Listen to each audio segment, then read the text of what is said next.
বিদ্যার দেবী সরস্বতী। আমরা ছোট থেকে শুনে আসছি দেবী সরস্বতীকে বিদ্যার দেবী বলা হয়। তাহলে সারা বিশ্বের কি বিদ্যার দেবী তিনি, নাকি শুধুমাত্র ভারতবর্ষের বিদ্যার দেবী? এই প্রশ্ন করতে যারা ধর্মগুরু রয়েছে, যারা শাস্ত্রকার রয়েছে, তারা বিভিন্ন রকম শাস্ত্রীয় প্রমাণ দিয়ে থাকে।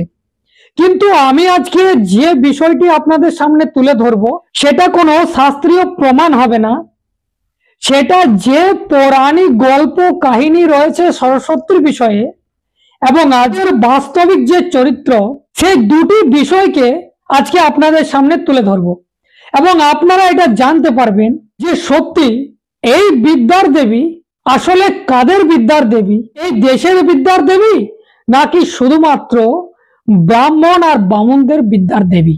আপনারা দেখছেন দা লং প্রসেস, আমি রয়েছি আপনাদের সাথে নয়ন। সরস্বতী বিদ্যার দেবী নাকি বামুনদের দেবী, এই যে কথা আমি প্রথমে বললাম, এই কথা শুনলে হয়তো প্রথমে আপনারা আমার কমেন্ট বক্সে এসে আপনাদের চরিত্র সম্পর্কে আমাকে জানিয়ে যাবেন। আমি এটা ভালো করে জানি, পৌরাণিক যে গল্প কাহিনী রয়েছে এবং আজকের যে বাস্তবিক চরিত্র তা এক এক করে আপনাদের সামনে আলোচনা করছি। দেখুন, আমাদের এই দেশে যাদেরকে বলা হতো এই দেশের ভূমিপুত্র, এই দেশের বহুজন সমাজের মানুষ, যারা এই দেশকে নিজের হাতে গড়েছে, যারা হিন্দু ধর্মের শাস্ত্র বিধান অনুযায়ী, যারা শূদ্র, যারা অস্পৃশ্য, যারা আনটাচেবল, যারা আদিবাসী, তাদের পড়াশোনা করার অধিকার ছিল না, অর্থাৎ শিক্ষার অধিকার ছিল না।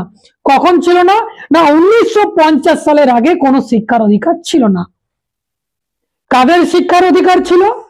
না এই দেশে যারা হাজার হাজার বছর ধরে হিন্দু সমাজের মধ্যে মাথা, অর্থাৎ ব্রাহ্মণ, তাদের ছিল পড়াশোনা, শিক্ষার অধিকার।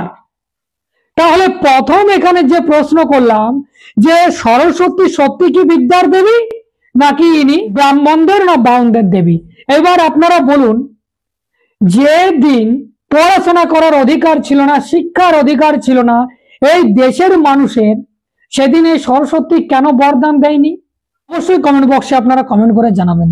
সরস্বতী যদি বিদ্যার দেবী হবে, তাহলে মনুসংহিতার বিধান অনুযায়ী এই দেশের যারা শূদ্র সমাজের মানুষ, অর্থাৎ এই দেশের ওবিসিরা, সেই ওবিসিদের শিক্ষার অধিকার কেড়ে নিয়েছিল এই মনুসংহিতা। সেদিন সরস্বতীর বিদ্যা কেন এই ওবিসি সমাজের উপর পড়েনি? তাহলে সেই সময় বাবুদের পড়াশোনা করার অধিকার ছিল, কিন্তু এই দেশের যারা ওবিসি তাদের পড়াশোনা করার অধিকার ছিল না। আর এই দেশের যারা অস্পৃশ্য মানে শিডিউল কাস্ট আদিবাসী সমাজের মানুষ, তাদের কথা তো ছেড়েই দিলাম।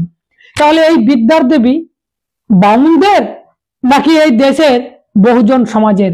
উত্তর আপনাদের কাছে, আপনারা প্রশ্নের উত্তর দেবেন।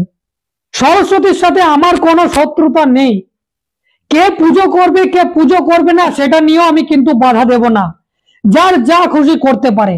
কিন্তু যেখানে এই দেশের এসসি এসটি ওবিসি সমাজ যেদিন পড়াশোনা করার সুযোগ ছিল না, হাজার হাজার বছর ধরে এই হিন্দু সমাজের মধ্যে ব্রাহ্মণদের পড়াশোনা করার অধিকার ছিল, তাহলে সেদিন এই সরস্বতীর বিদ্যার বরদান কেন এই সমস্ত মানুষের উপর পড়েনি? প্রশ্ন তো উঠবে।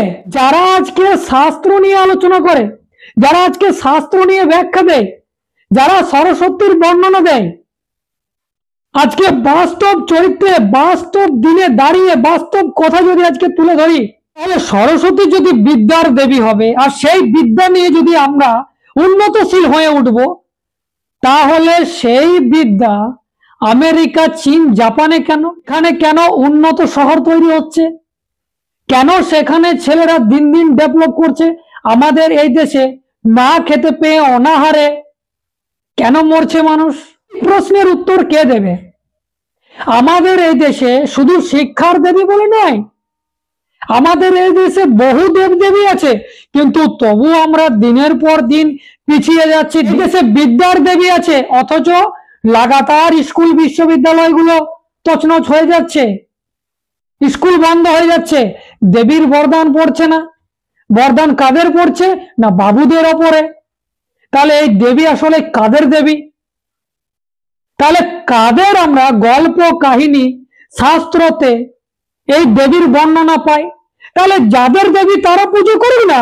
এই দেশের যারা এসসি এসটি ওবিসি সমাজের মানুষ, তাদেরকে তো সরস্বতী কিছুই দেয়নি। 1950 সালের আগে কোন একটা ব্যক্তি দেখাতে পারবেন যাকে এই পণ্ডিতেরা সরস্বতী মায়ের সামনে বসিয়ে অ আ ক খ হাতে খড়ি দেওয়া করায়? কিন্তু আমাদের মূর্খ সমাজ তারা আজকের তারিখে সংবিধানে বাবা সাহেবের জন্য অধিকার পেল, তখন এরা হাতে খড়ি দেওয়া শুরু করলো। বাবুদেরকে ডেকে নিয়ে এসে একটা সরস্বতী মূর্তির কাছে প্রথম হাতে খড়ি দেওয়া করাচ্ছে। আরে হাতে খড়ি তো প্রথম দিয়েছিল বাবা সাহেব। যদি অধিকার না দিত তাহলে এই সরস্বতীর মন্দিরে বসার জায়গা পেতেন না। তো আমি আমাদের সমাজকে সচেতন করার জন্য লাগাতারই কথা বলবো। আমি কোনো সরস্বতীর সাথে আমার দুশ্মনী নেই, আমি কোনো বিরোধ করছি না। যারা পুজো পাঠ করছেন করুন, কিন্তু এই বিষয়গুলো আপনারা একটু অধ্যয়ন করুন।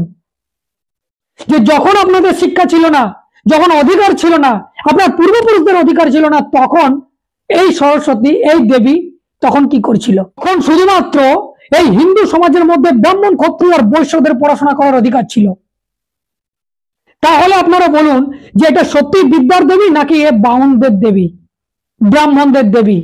আপনারাই কমেন্ট করে বলুন। যদি আপনাদের মনে হয় এই ভিডিও সচেতনমূলক বা সমাজকে জাগৃত করবে, তাহলে অবশ্যই আপনারা শেয়ার করার কাজ করবেন। যদি প্রথমবার দেখছেন ফলো করে নেবেন।